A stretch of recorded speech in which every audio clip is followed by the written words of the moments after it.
Hello दोस्तों, welcome to fiction verse, जहां कहानियां सिर्फ पढ़ी नहीं जाती, महसूस की जाती हैं। आज हम फिर लौटे हैं उस साजिशों से भरी राजधानी में, जहां हर मुस्कान के पीछे एक खंजर छुपा है और हर राज किसी की मौत बन सकता है। किंग्स लैंडिंग की हवाएं आज नेड स्टार्क को बेचैन कर रही थी। कभी सोचा था कि राजधानी में आकर वो न्याय और नीति की रेखा खींचेगा, लेकिन यहां तो हर मोड़ पर धुंध है और हर चेहरा नकाब में। रॉबर्ट बैराथियन से उसकी बातचीत अब तलवार की धार जैसी हो गई थी। एक समय का भाई, अब एक थका हुआ राजा था, जो हर रात शराब में अपने ज़मीर को डुबोता था और हर सुबह किसी और को दोष देता था। रॉबर्ट गुस्से में बोला, क्या तुमने कभी सोचा है नेड, कि अगर हम रेगर को नहीं मारते तो आज मैं कहां होता और तुम कहां? नेड शांत था, पर उसके अंदर कुछ खौल रहा था। रॉबर्ट बदल चुका था और उसकी यह हालत किसी एक दुश्मन की नहीं, बल्कि समय की देन थी। वो दोनों रेड कीप की छत पर खड़े थे, जहां से पूरी राजधानी दिखाई देती थी, लेकिन नेड को दिख रही थी गहराती परछाइयां। रॉबर्ट ने अचानक पूछ लिया, तुमने कभी सोचा कि जॉन आरिन को किसने मारा? नेड कुछ बोलता इससे पहले ही दरबारी आया और सूचना दी कि ग्रैंड मास्टर पाइसल नेड से मिलना चाहता है। कुछ ही देर में नेड उस पुराने झुके हुए बुजुर्ग के सामने बैठा था। पाइसल ने एक भारी सी किताब नेड की ओर बढ़ाई, lineages and histories of the great houses of the seven kingdoms. Jon Arryn इस किताब को अक्सर पढ़ते थे।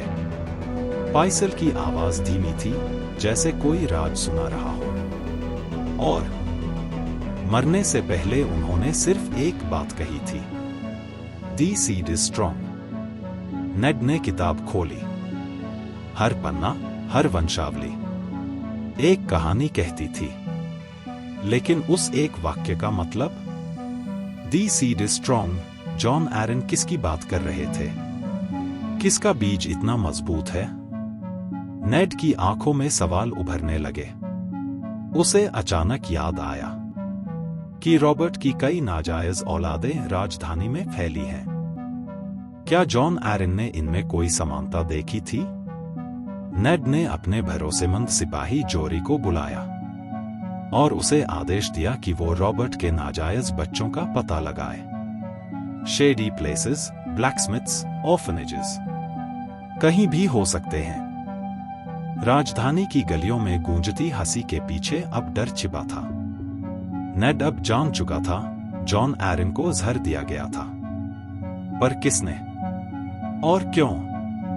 उसी रात नेड अकेला बैठा था, हाथ में वही किताब और जहन में वही वाक्य, दी सीड इज स्ट्रॉन्ग। बाहर हवाएं तेज थी और अंदर नेड स्टार्क की दुनिया धीरे धीरे बदल रही थी। अभी ये शुरुआत है।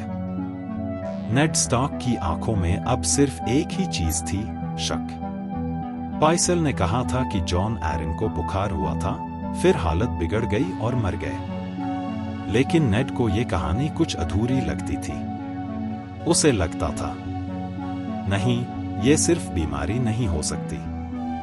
वो अपने विचारों में डूबा था, तभी उसके कक्ष में आया Lord Peter Baelish, little finger. होठों पर मुस्कान और आंखों में हमेशा की तरह चालाकी। लॉर्ड स्टार्क, उसने कहा, आप किताबों और खून के रिश्तों में उलझे हुए हैं, लेकिन राजधानी में जवाब कभी किताबों में नहीं मिलते। जवाब मिलते हैं लोगों से, और वो भी फुसफुसाकर। नेड ने उसे सीधा देखा, तुम कहना क्या चाहते हो? लिटिल फिंगर धीरे से कुर्सी पर बैठा। मैं बस ये कहना चाहता हूं कि ग्रैंड मास्टर पाइसल, वेरीज और यहां तक कि रेनली बैराथियन, हर किसी के पास एक कहानी है, पर सच सिर्फ एक ही है। जॉन आरिन को किसने मारा, ये जानना चाहते हो? तो सबसे पहले ये जानो कि वो किनसे मिलते थे और क्यों। उसने एक कागज नेड की तरफ सरकाया। ये उन लोगों की सूची है जिनसे जॉन एरन अपनी आखिरी दिनों में मिला करता था। ब्लैकस्मिथ्स, सेप्टन्स, एक लड़का गेंड्री। नेड ने लिस्ट पढ़ी और उसकी आंखें रुक गईं एक नाम पर। गेंड्री, एक अप्रेंटिस ब्लैकस्मिथ। क्या यह लड़का रॉबर्ट की संतान हो सकता है? नेड ने खुद से पूछा। लिटिल फिंगर ने मुस्कुराकर कहा, आपने तो अभी राजधानी देखनी शुरू ही की है, लॉर्ड स्टार्क। यहां तो हर गली में कोई बास्टर्ड पल रहा है। नेड के जाने के बाद लिटिल फिंगर ने बुदबुदाया। चलो खेल शुरू हुआ। अब देखते हैं ये उत्तर वाला भालू राजधानी की गर्मी में कितना टिकता है। अगली सुबह नेड ने सर जोरी को आदेश दिया, इस लड़के गेंड्री को ढूंढो और देखो वो किसे जानता है। नेड जानता था कि अगर रॉबर्ट की बास्टर्ड्स में कोई पैटर्न है तो वो पैटर्न जॉन एरन ने देखा होगा। शाम होते होते नेड को बुलाया गया। मेस्टर पाइसल फिर मिलने आए थे। इस बार उनके पास थी वही किताब और उनके शब्दों में थी एक और कहानी। जॉन एरन अक्सर कहते थे, द सीड इज स्ट्रॉन्ग। शायद वो कुछ देख रहे थे जो हम सब नहीं देख पाए। नेड ने किताब ली, भारी, सूखी हुई, धूल से भरी। ब्लड लाइन्स, उसने बुदबुदाते हुए कहा। ब्लड लाइन्स, और शायद इसमें कोई राज छुपा है। नेड पूरी रात जागकर उस किताब को पढ़ता रहा। हर पन्ना, हर पीढ़ी, हर बच्चे की आंखें, बालों का रंग, सब कुछ लिखा गया था। और फिर उसे दिखा स्टैनिस बैराथियन का बेटा, फिर रेनली, फिर रेगर टारगेरियन के बच्चे, और अंत में रॉबर्ट बैराथियन के 3 बच्चे, जॉफ्री, टॉमन और मियासेला। लेकिन हर जगह लिखा था ब्लैक हेयर, बैराथियन ब्लड लाइन की निशानी। और फिर नेड की आंखें ठिठक गईं। जॉफ्री के सुनहरे बाल, मियासेला के भी, टॉमन के भी, रॉबर्ट के जितने भी अवैध बच्चे थे, सबके काले बाल थे। तो फिर ये तीनों बच्चे। नेड ने पन्ने पलटे। हर बैराथियन बच्चा काले बालों वाला, मजबूत, भरे हुए चेहरे वाला। और फिर उसे याद आया रॉबर्ट और सर्सी के बच्चे। उन सबके बाल सुनहरे थे, गोरे थे, बिल्कुल लैनिस्टर्स जैसे। क्या यह संभव है कि? विचार अधूरा रह गया, पर शक पूरा हो चुका था। नेड का दिल जोर जोर से धड़कने लगा। ये बच्चे रॉबर्ट के नहीं हैं, ये जैमे लैनिस्टर के हैं, और सर्सी के भी। एक अनैतिक रिश्ता और एक खतरनाक राज जो पूरे राजघराने को मिटा सकता था।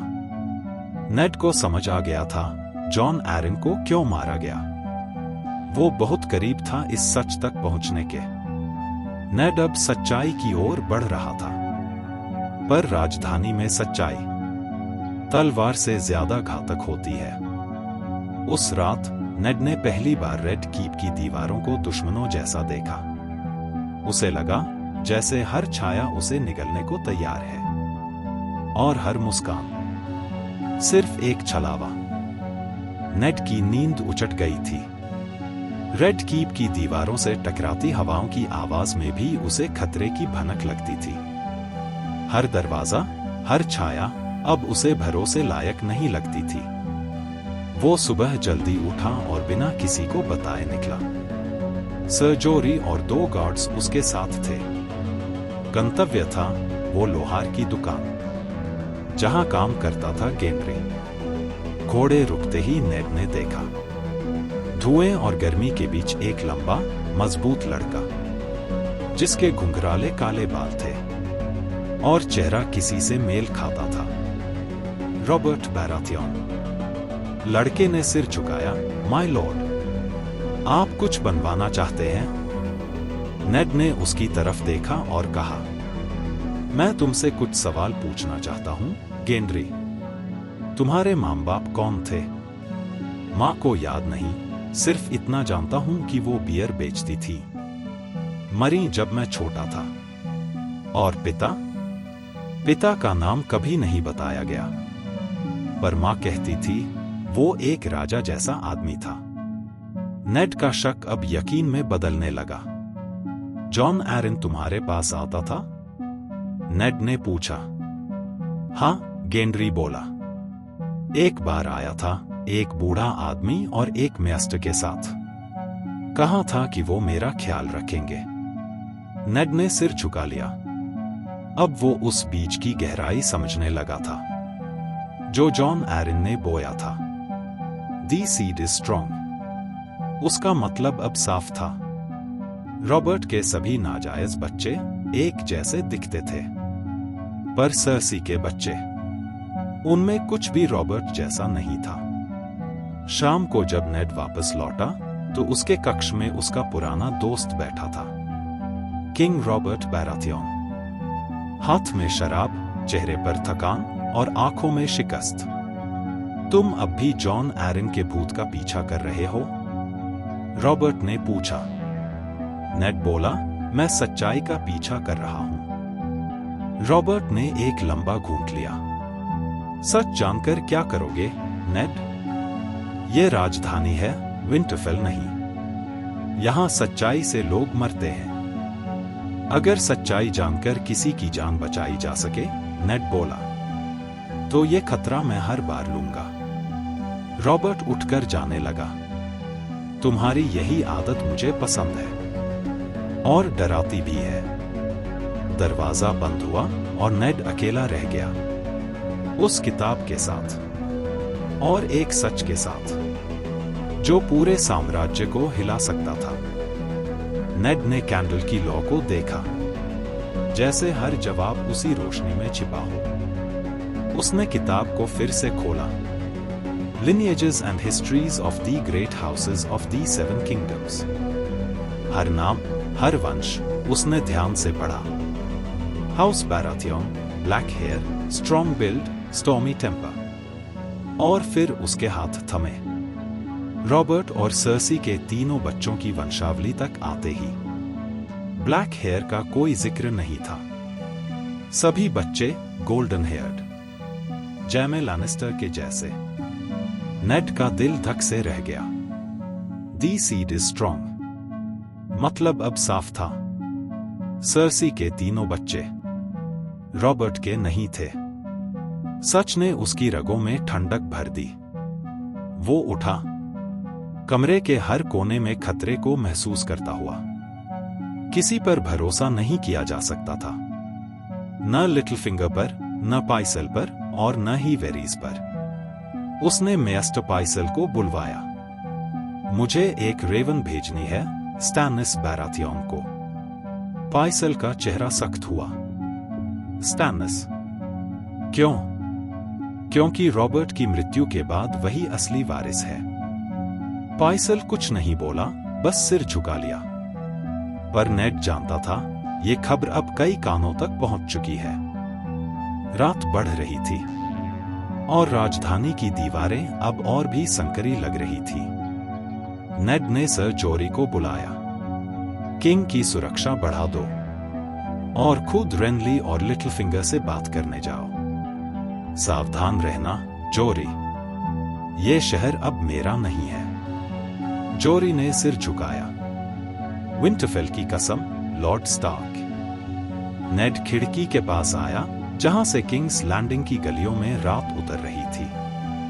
हर रोशनी के पीछे एक साया था, हर मुस्कान के पीछे एक जहर। और अब वो जानता था जॉन एरन क्यों मरा।